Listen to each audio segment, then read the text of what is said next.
Le jour où ma cousine a remonté l'allée dans ma robe de mariée, j'étais debout au fond de l'église, la main de ma mère pressée contre ma bouche pour que mon cri ne brise pas les vitraux. Laissez-moi vous raconter. Je m'appelle Ada. Je suis née à Enugu, 4e fille du chef Okechukwu, un homme convaincu que le plus grand accomplissement d'une femme était de bien se marier, pas de bien travailler, pas de bien penser, mais de bien se marier. Mon père avait une philosophie concernant ses filles. Il appelait ça un retour sur investissement. Il dépensait de l'argent pour nous élever, et un bon mari était le moyen de récupérer cet argent. C'est le monde dans lequel j'ai grandi, c'est l'air que j'ai respiré dès que j'ai appris à marcher. Ma mère, Maman Naji, était une femme douce, discrète, qui ne parlait jamais plus aucun murmure et ne donnait jamais son avis au-delà d'une suggestion. Elle avait eu 7 enfants, en avait enterré 2. Elle cuisinait, priait, endurait. En grandissant, je me répétais chaque soir que je ne serais pas comme elle, que je bâtirais quelque chose de mes propres mains, quelque chose qu'aucun homme ne pourrait me prendre. J'ai étudié l'administration des affaires à l'université du Nigeria, à Nsukka, j'ai obtenu mon diplôme avec mention, et je suis rentrée chez moi, prête à affronter le monde. Mais le monde d'Enugu n'avait pas changé pendant mon absence. Mon père avait arrangé, sans me consulter, que je rencontre le fils d'un ancien associé. C'est ainsi qu'il présentait les choses, une rencontre, comme si c'était anodin, comme si c'était mon idée. Il s'appelait Chidubem Muno. Tout le monde l'appelait Dub. Quand je l'ai rencontré chez mon oncle pendant les fêtes de Noël, il était debout sous un manguier, buvant du vin de palme et riant à une blague d'un ami. J'ai pensé, mon Dieu, aide-moi. J'ai pensé qu'il était l'homme le plus beau que j'ai jamais vu. Grand, la peau sombre, une mâchoire si nette qu'on aurait pu y aiguiser un couteau. Il avait cette façon d'incliner la tête quand il vous écoutait, comme si rien d'autre au monde n'existait. Il était ingénieur civil, venait de rentrer d'un contrat à Abuja. Il sentait le cèdre et l'ambition. Moi qui avais juré de ne jamais devenir ma mère, je suis tombée comme une mangue dans une tempête. Nous nous sommes fréquentés pendant 14 mois, ouvertement. Nos familles étaient au courant. Sa mère, une femme redoutable qu'on appelait Mama Dub, est venue 3 fois chez nous pendant cette période. Chaque visite s'accompagnait de noix de cola, de conversations qui s'étiraient tard dans la soirée. Mon père était ravi. Ma mère était ravie. J'étais plus heureuse que je ne l'avais jamais été. Dub venait me chercher à mon bureau le vendredi après-midi et m'attendait dans sa voiture, sans jamais m'avertir. Quand je sortais et que je le voyais, quelque chose en moi s'envolait, comme un oiseau surpris dans l'herbe. Il m'emmenait dans un petit restaurant du quartier Indépendance, où nous commandions toujours la même chose, du haut-fût avec de l'igname pilé et du mouton froid. Nous parlions de tout, de ses rêves de créer sa propre entreprise de construction, de mes projets d'ouvrir une agence de conseil, de la maison que nous construirions. Il disait qu'il la dessinerait lui-même, qu'elle aurait un jardin assez grand pour un chien et 2 enfants, qu'elle serait orientée à l'est pour que la lumière du matin entre en premier. J'ai cru chaque mot, chaque promesse. Ma cousine Chison est arrivée de Lagos au 10e mois de ma relation avec Dub. Chison était la fille de la sœur de ma mère. Sa mère était morte quand elle avait 12 ans, alors elle avait grandi en passant de famille en famille, jusqu'à s'installer à Lagos et se construire une vie dans la mode et les réseaux sociaux. Elle avait la peau claire, de longs cheveux naturels, et un rire qui emplissait chaque pièce. Elle portait des vêtements qui faisaient chuchoter mes tantes et détourner les regards de mes oncles quand ils croyaient que personne ne les voyait. Je l'aimais. Je veux être honnête, avant que tout ne bascule, je l'aimais profondément. Elle était drôle, bruyante, et savait me faire sentir moi-même quand le poids des attentes familiales menaçait de m'écraser. Quand elle est venue, elle a apporté un sac de suya de son endroit préféré à Lagos, et nous avons veillé jusqu'à 3 heures du matin à manger, parler et rire jusqu'à en avoir mal au ventre. Elle était ma personne, ma famille dans le vrai sens du terme. Je l'ai présentée à Dub. La 2e semaine de sa visite, nous sommes allés dans un spot de suya près de la route d'Ougru. Nous étions 4, moi, Dub, Chison et M, un ami de Dub. La nuit était douce, la musique d'un magasin voisin flottait comme une rivière paresseuse, et tout semblait parfait. Chison portait un haut jaune décolleté. Elle était radieuse, comme toujours. Dub s'est levé quand elle a approché de la table. Il était toujours poli comme ça, il lui a serré la main, et elle a ri à quelque chose qu'il a dit dans les 30 premières secondes. Je n'y ai vu que du feu. Pourquoi l'aurais-je fait? Il était mon homme. Elle était ma cousine. Certaines choses, on ne les laisse même pas effleurer son esprit, tant elles semblent ridicules. La visite devait durer 3 semaines. Shizon est resté 4 mois. En y repensant, je vois les signes. Je les ai vus en temps réel, mais je les ai mal interprétés, les traduisant dans le langage de l'innocence, parce que c'était la langue que je voulais parler. J'ai vu la façon dont ses yeux la cherchaient dans une foule. Je me suis dit qu'il était juste amical. J'ai vu Shizon commencer à poser des questions sur lui quand il n'était pas là. Des questions anodines, du genre qu'on glisse dans une conversation. Je me suis dit qu'elle était juste curieuse, protectrice envers moi, qu'elle voulait connaître l'homme avec qui j'allais passer ma vie. Quand Dub mentionnait son nom en parlant avec moi, je me disais que c'était normal. Quand elle rentrait plus tard le soir après être allée faire des courses, je me disais que les filles de Lagos étaient simplement différentes. Plus d'énergie, plus de mouvement. J'étais une idiote, mais pas du genre stupide. Du genre qui voit tout et choisit de ne pas comprendre, parce que comprendre coûterait trop cher. La présentation officielle, ce qu'on appelle l'ego, était prévue pour octobre. C'est le moment où la famille de Dub viendrait avec des boissons et des cadeaux pour entamer officiellement les discussions de mariage. Ma mère avait déjà acheté le tissu Ankara pour l'occasion. Mon père affûtait son sourire de négociateur. Moi, discrètement, j'avais commencé à regarder des styles de robes de mariée en ligne, sauvegardant les photos dans un dossier sur mon téléphone que j'avais nommé « Jardin », pour que personne ne tombe dessus et ne se moque de moi. 3 semaines avant l'ego, Shizon m'a annoncé qu'elle retournait à Lagos. Elle l'a dit simplement, pendant le petit déjeuner, alors que je mangeais du maïs et qu'elle grignotait un morceau de pain âge. Elle a dit qu'elle était restée trop longtemps, qu'elle devait reprendre le travail, que Lagos l'appelait. Elle m'a serré dans ses bras au parc à voiture, un peu plus longtemps que d'habitude. Je me souviens avoir pensé qu'elle sentait la culpabilité, mais j'ai chassé cette idée. J'ai enfoui cette pensée sous tout le reste et je me suis dit que je m'imaginais des choses. Elle est partie un mardi. Le jeudi, Dub m'a appelé. Il a dit qu'il devait me parler. Sa voix était plate, d'une façon que je ne lui connaissais pas, comme si toute la chaleur avait été éteinte à la source. Nous nous sommes retrouvés dans notre restaurant du quartier Indépendance, là où nous avions mangé du Hoffu une centaine de fois. Il n'a rien commandé. Il s'est assis en face de moi, a posé ses mains sur la table et a dit « Je me souviendrai de ces mots exacts jusqu'au jour où on m'enterrera. Ada, je dois être honnête avec toi. » Mes sentiments ont changé. Je l'ai fixé. J'ai attendu la suite. Il devait y avoir une suite. Un homme qui s'était assis devant mon père à 3 reprises, qui avait dessiné dans sa tête une maison avec un jardin pour 2 enfants et un chien, qui m'avait tenu la main dans ce restaurant chaque vendredi pendant plus d'1 an. Cet homme devait l'avoir plus à dire que mes sentiments ont changé. Il a dit qu'il était désolé. Qu'il n'avait pas voulu que cela arrive. Qu'il espérait que je comprendrais un jour, qu'il me souhaitait le meilleur, du fond du cœur.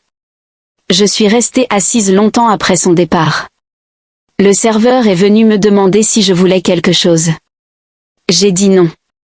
J'ai payé les 2 bouteilles d'eau à peine touchées, je suis sortie, je suis montée dans ma voiture et j'ai conduit jusqu'à la maison de mon père. Je suis restée assise dans la voiture, garée, pendant 1h40 avant de pouvoir bouger les jambes. Je n'ai pas pleuré cette nuit-là. Je n'en étais pas capable.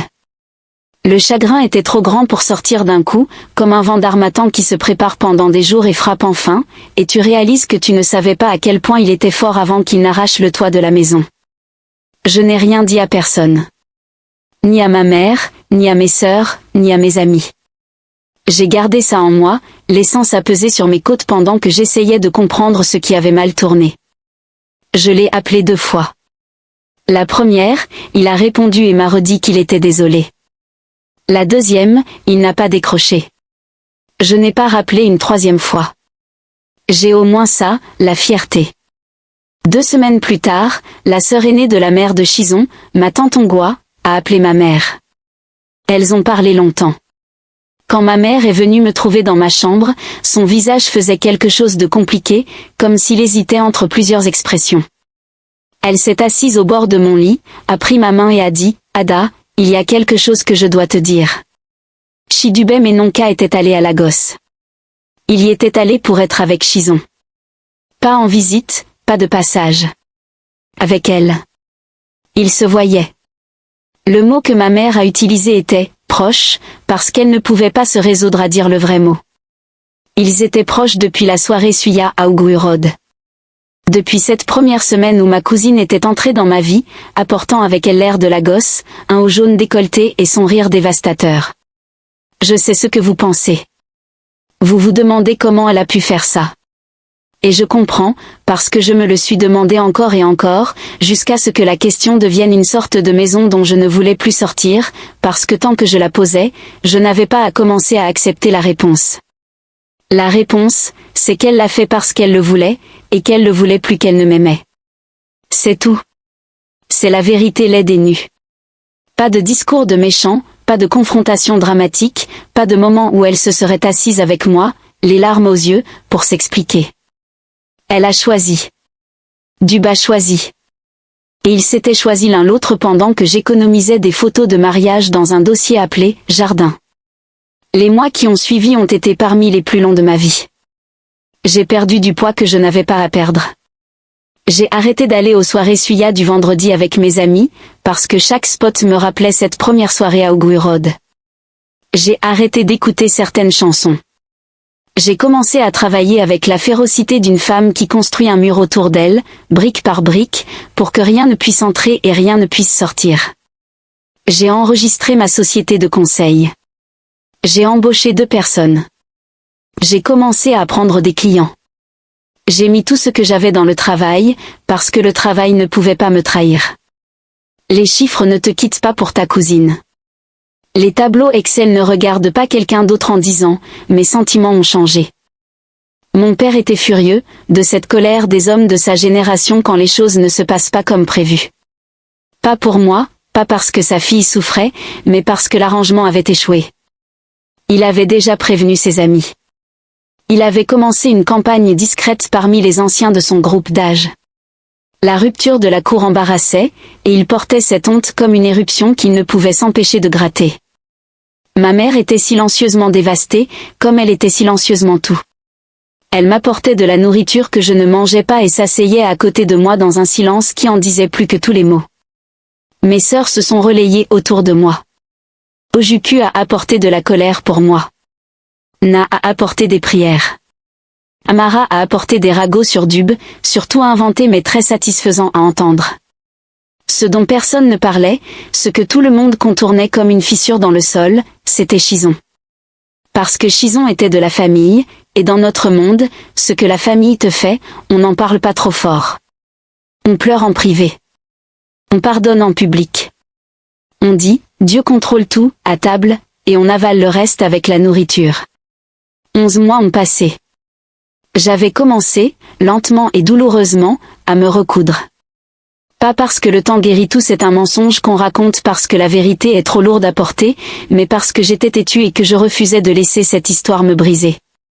Je construisais mon entreprise. J'avais commencé à courir le matin. J'avais recommencé à rire. Vraiment rire, pas ce rire poli. Contre toute attente, j'allais mieux. Puis mon oncle Chukwumeka, le frère de ma mère, a appelé mon père pour annoncer que son fils Toba se mariait. C'était une bonne nouvelle.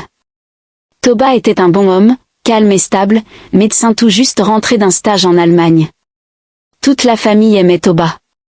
Son mariage allait être grand, le genre de mariage dont on parlerait à Enugu pendant 5 ans. L'église était réservée.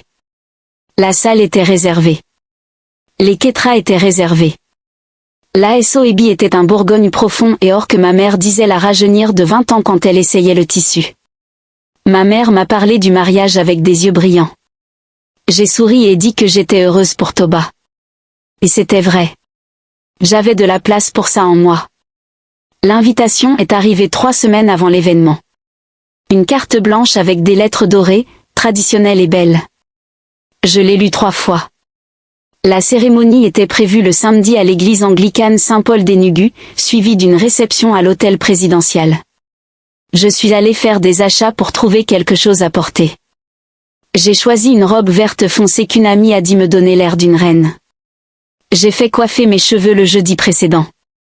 J'ai répété mon sourire devant le miroir, non parce qu'il était faux, mais parce que je savais que ce serait une longue journée avec beaucoup de visages, et que je voulais être prête. Le samedi matin est arrivé. L'air était épais et doré, comme le sont les matins d'Enugu en saison d'harmattan, cette chaleur sèche qui repose sur la peau comme un tissu doux. Je me suis habillée avec soin. J'ai vaporisé du parfum sur mes poignets et à la base de ma gorge. Je suis allée à l'église avec mes parents. L'église était déjà pleine à notre arrivée. Des fleurs partout. Des lys blancs et des roses bourgognes débordant de grands vases au bout de chaque banc. Un orchestre jouait quelque chose de doux et de mélodieux près de l'autel. L'air sentait le parfum de mast flower, le tissu neuf et cette excitation particulière qui n'existe que dans les églises les jours de mariage. Nous avons trouvé nos places. Mon père saluait déjà des gens 3 rangées plus loin. Ma mère ajustait son gel. Je me suis assise et j'ai ouvert le programme du mariage, le lisant comme on le fait pour paraître occupé. La cérémonie a commencé. Le cortège du marié est entré en premier. Toba, l'air à la fois submergé et heureux dans son agbada blanc brodé d'or, entouré de ses garçons d'honneur en Bourgogne assortis. Mes tantes ont émis des sons approbateurs. Mon oncle Chukumika pleurait déjà. J'ai souri. C'était beau. J'ai laissé la beauté m'atteindre. Puis la marche nuptiale a commencé. Les portes au fond de l'église se sont ouvertes, la première demoiselle d'honneur est entrée, puis la deuxième, puis la troisième, tout en Bourgogne et or. Puis la petite fille d'honneur, puis la mariée. Mes yeux se sont automatiquement tournés vers elle, comme ceux de tout le monde. Elle avançait lentement, délibérément, comme on apprend aux mariés à le faire, et elle était magnifique, sa voile flottant derrière elle, accrochant la lumière en son endroit. Il y a eu un souffle collectif dans l'assistance. Je l'ai senti dans ma propre poitrine. C'était un beau mariage. Puis elle a légèrement tourné la tête en passant devant ma rangée, la voile a bougé, et j'ai vu son visage. C'était Chison. Pas quelqu'un qui lui ressemblait. Pas une hallucination née d'une année de chagrin. Chison, ma cousine. Chison, avec sa peau claire et ses longs cheveux naturels épinglés sous la voile. Chison, avec son large sourire. Chison, qui avait mangé mon suya, dormi dans la maison de ma mère, écouté mes projets de maison avec un jardin orienté à l'est. J'ai arrêté de respirer. La main de ma mère s'est posée sur la mienne si vite et si fort que je l'ai regardée, et son visage m'a dit qu'elle savait. Pas tout, peut-être, mais quelque chose. Elle savait quelque chose de cette journée qu'elle ne m'avait pas dit. Et son visage était un mélange de honte, d'excuses désespérées et de cette impuissance particulière qui vient quand on sait qu'on aurait dû agir différemment, et qu'il est trop tard. J'ai regardé de nouveau l'allée, et à côté de Chison, lui tenant la main, grand, sombre, sentant le cèdre, la mâchoire serrée comme je l'aimais quand il réfléchissait intensément, marchait Chidubem Muno. Mon Dub. Le meilleur homme de Toba. Je n'ai pas de mots pour décrire ce qui s'est passé en moi à ce moment-là. Ce n'était pas une émotion, mais une collision de 20 émotions à la fois, chacune se battant, aucune ne gagnant. Le choc, l'humiliation, un chagrin si aigu qu'il en était physique, comme si quelqu'un avait enfoncé un doigt dans une blessure que je croyais cicatriser. La rage, silencieuse, blanche, le genre qui ne fait pas de bruit. Et quelque chose d'autre, en dessous de tout ça. Une clarté terrible, misérable, celle qui vient trop tard, qui te montre tout ce que tu as manqué pendant que tu étais trop occupé à faire confiance aux gens. Ils avaient emménagé ensemble à Lagos. Ils s'étaient fréquentés. Et maintenant, moins d'1 an après que Dub m'ait dit que ses sentiments avaient changé, il remontait l'allée avec ma cousine au mariage de ma famille, pendant que j'étais assise sur un banc, en verre, tenant un programme de mariage avec mon nom dans la section « Famille du marié ». Ma mère a serré ma main plus fort. Je n'ai pas fui. Je veux que vous compreniez que j'en avais envie. Chaque instinct en moi hurlait de me lever, de partir, de ne pas rester assise dans cette église à regarder ça se produire devant 200 personnes qui savaient toutes qui j'étais, qui elle était, et ce que ça signifiait. Mais je ne suis pas partie, parce que je suis la fille de ma mère, au moins sur un point. Je sais endurer en public. Je sais garder mon visage intact quand tout s'effondre derrière. J'ai assisté aux vœux. J'ai assisté aux prières. J'ai assisté au moment où le pasteur a dit « Vous pouvez embrasser la mariée ». Et l'église a explosé de joie. Et ma tante pleurait de bonheur. Et mon oncle Chukwumika pressait son mouchoir contre ses yeux. Et Toba embrassait sa mariée. Et Duba applaudissait et souriait au premier rang comme un homme sans mémoire, comme un homme qui n'avait jamais été assis en face de moi dans un restaurant du quartier Indépendance en me promettant un jardin orienté à l'est. J'ai assisté à tout ça. À la réception, j'ai trouvé une table au fond et je me suis assise, les mains jointes sur mes genoux, et j'ai regardé, parce que c'était tout ce que je pouvais faire. Les tables étaient magnifiquement décorées. La nourriture sentait bon. Le DJ était excellent. Ma famille tournait autour de moi comme de l'eau autour d'un rocher. Certains croisaient mon regard avec des expressions allant de la pitié à la gêne en passant par une innocence étudiée. Personne n'a dit quoi que ce soit de direct. Personne n'allait dire quoi que ce soit de direct. C'était un mariage. La vérité était trop lourde pour un jour de mariage. Chison a dansé à la réception. Elle dansait magnifiquement. Elle a toujours su danser. Elle se déplaçait parmi les invités avec l'aisance de quelqu'un qui n'a jamais rien fait de mal, ou qui a fait la paix avec ses actes au point de ne plus en sentir le poids. À un moment, elle est passée devant ma table et nos regards se sont croisés. 1 seconde, 2 secondes. Elle ne s'est pas arrêtée. Elle n'a rien dit. Elle m'a jeté un regard que j'ai passé des années à essayer de décrypter. Ce n'était ni triomphant ni cruel. C'était quelque chose de plus compliqué que ça. Puis elle a continué, et la musique l'a englouti. Dub ne s'est pas approché de moi une seule fois. Pas une fois. Il savait exactement où j'étais assise toute la soirée. Comme on sait toujours où se trouve la personne qu'on a blessée dans une pièce. Il est resté à l'autre bout de la salle, a ri avec les garçons d'honneur, a bu, dansé, et ne m'a pas regardé une seule fois, ce que j'ai trouvé plus insultant que tout ce qu'il aurait pu faire, parce qu'il me disait ainsi qu'il ne m'aimait plus. Il m'avait effacé. J'étais une page qu'il avait déjà tournée. Je suis partie avant la coupe du gâteau. J'ai dit à ma mère que j'étais fatiguée. Elle m'a regardé avec des yeux pleins de tout ce qu'elle ne pouvait pas dire, et elle a tenu mon visage entre ses mains un instant, puis elle m'a laissé partir. Mon chauffeur m'a ramené chez moi. Je suis entrée dans ma chambre, et je me suis assise par terre, pas sur le lit, par terre, et je suis restée là jusqu'à ce que la lumière traversant ma fenêtre passe de l'orange du soir au bleu de la nuit. Puis quelque chose s'est produit en moi, pas de façon dramatique, pas avec un coup de tonnerre. C'était silencieux, comme une porte qui se ferme dans une partie éloignée de la maison. Quelque chose a changé, s'est verrouillé, s'est installé dans une nouvelle position, et je me suis fait une promesse. J'en avais fini d'être la femme à qui les choses arrivaient. Le lundi matin suivant, je suis arrivée à mon bureau à 7 heures. J'ai passé en revue chaque compte, chaque dossier client, chaque proposition que j'avais laissée de côté. J'ai convoqué des réunions. J'ai pris des décisions. J'ai commencé à construire. Pas parce que j'avais guéri, pas parce que j'étais rétablie, mais parce que j'avais décidé que l'histoire de ma vie ne serait pas racontée comme une tragédie sur un homme qui m'avait quittée et une cousine qui me l'avait pris. Ces gens-là seraient un chapitre, un court chapitre, et le reste du livre serait à moi.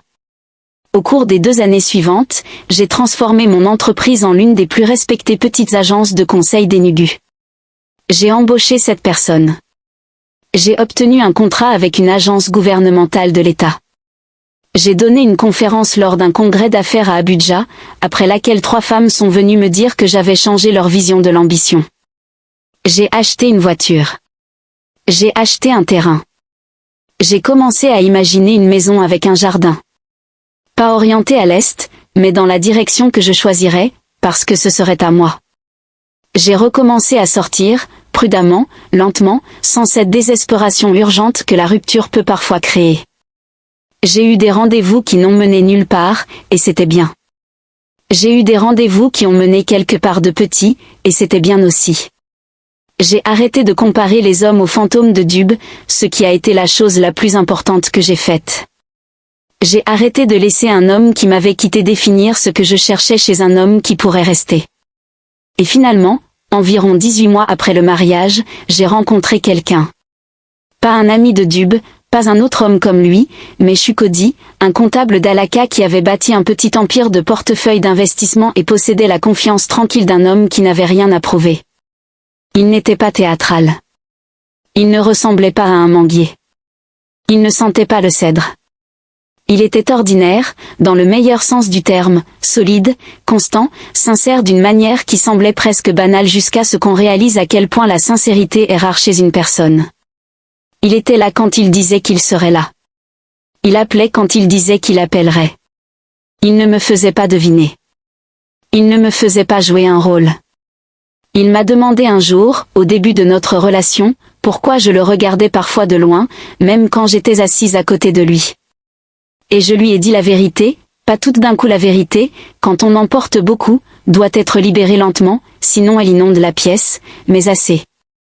Il a écouté sans se braquer, sans s'impatienter, sans faire de ça une affaire personnelle, puis il a dit, je ne suis pas lui, mais je comprends qu'il faille du temps pour le croire. Je l'ai aimé pour cette phrase seule. Nous nous sommes fréquentés pendant 2 ans.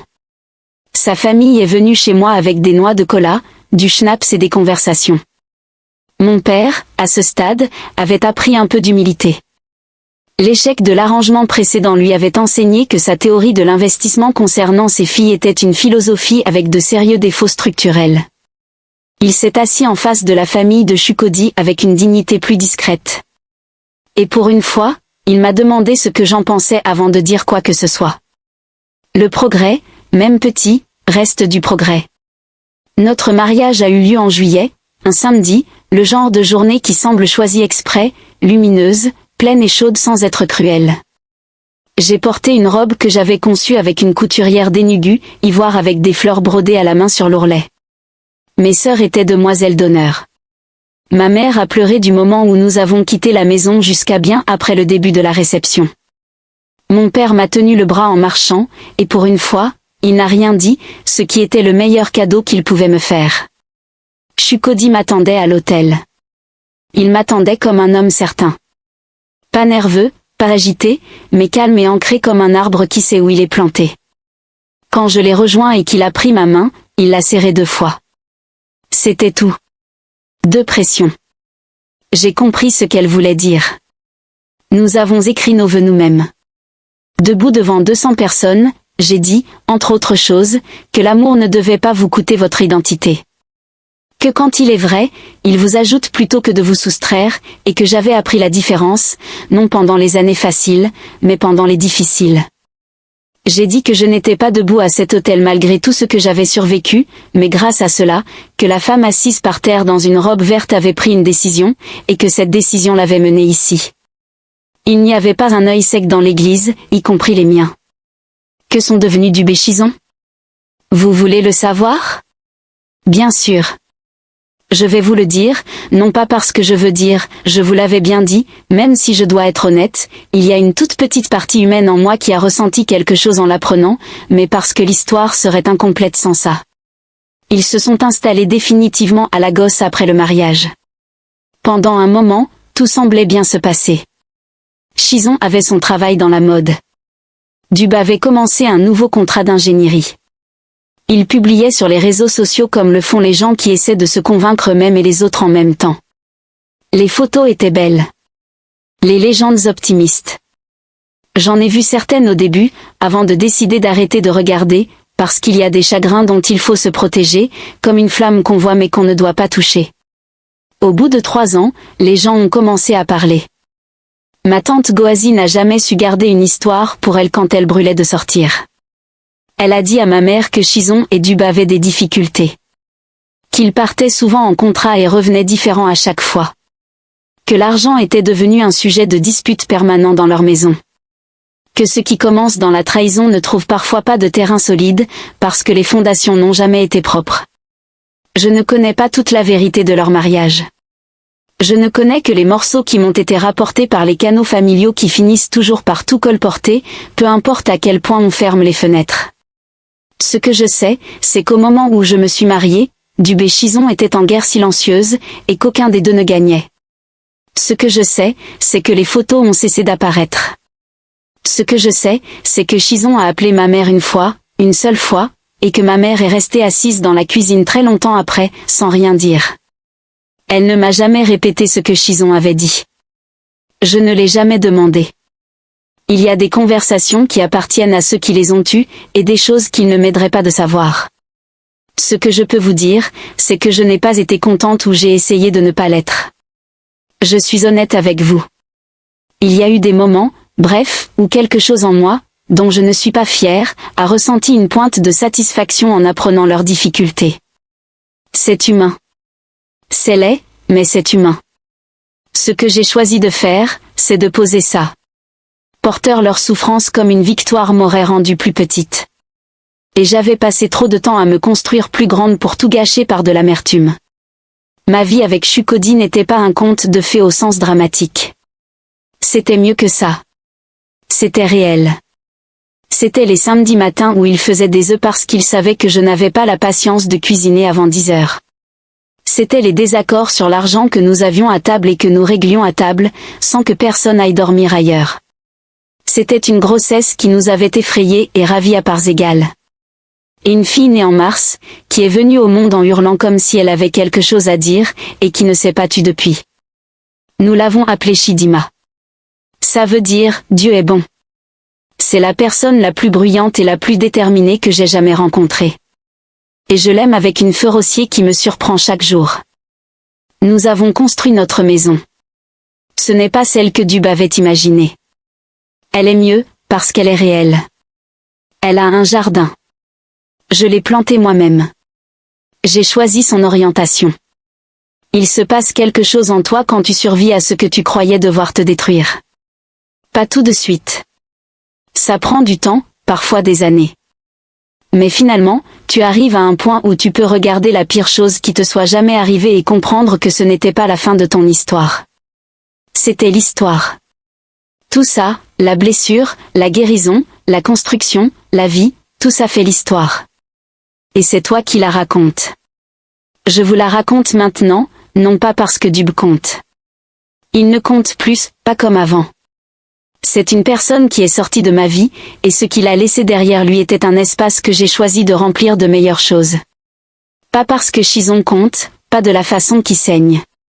C'est quelqu'un que je porterai toujours avec des sentiments compliqués. Amour, chagrin, colère, tout mêlé en une forme qui n'a pas de nom propre. Mais elle n'a plus de pouvoir sur mes jours. Elle a fait ses choix. J'ai fait les miens. Je raconte cette histoire parce qu'il y a quelqu'un qui la regarde en ce moment, assis dans une voiture garée dans le composé de quelqu'un, incapable de faire bouger ses jambes. Quelqu'un qui vient d'apprendre que la personne en qui il avait confiance a choisi quelqu'un d'autre, ou que le membre de sa famille qu'il aimait a choisi son propre désir plutôt que le cœur de son cousin. Quelqu'un qui est dans la pire partie de l'histoire en ce moment et ne voit pas au-delà. Je veux que vous m'entendiez. Vous verrez au-delà. Pas aujourd'hui, peut-être pas cette année, mais le sol reviendra sous vos pieds. Votre appétit reviendra. La musique que vous ne pouviez plus écouter redeviendra une musique que vous pourrez remettre à fond. Le travail dans lequel vous vous investissez commencera à vous récompenser. La personne qui arrive, qui vous voit clairement et reste malgré tout, n'est pas une fantaisie. Elle est en route. Vous ne pouvez pas la presser, et vous ne la trouverez pas en fuyant qui vous êtes. Vous la trouverez en devenant si pleinement vous-même que cette personne pourra vous reconnaître de l'autre bout de n'importe quelle pièce. La maison que vous construirez aura un jardin. Plantez-le vous-même. Choisissez son orientation. Et quand on vous demandera comment vous avez survécu au pire chapitre de votre histoire, vous direz ce que je vous dis maintenant, j'ai décidé que ce chapitre se terminerait, et puis j'ai tourné la page.